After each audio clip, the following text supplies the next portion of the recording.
आज़ादी के अमृत महोत्सव के संपर्क में हमने एक साइकिलिंग एक्सपेडिशन का योजना किया है, जिसमें करीब 35 साइकिलिस्ट 36 किलोमीटर दूर साइकिलिंग करते हुए जाएंगे यहाँ से वारका।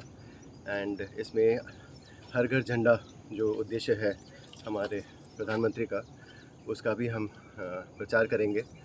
तो आप देख सकते हैं सभी ने अपने हाथों में तिरंगा लिया हुआ है, सारे साइकिलिस्ट के सामने भी तिरंगा रहेगा।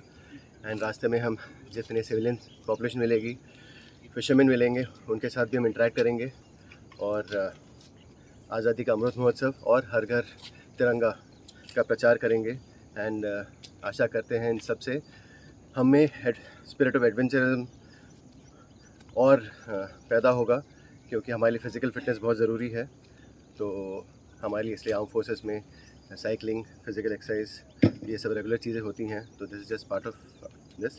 तो इसके साथ ही to spread the spirit of nationalism, and we are combining the two events and hope it is successful.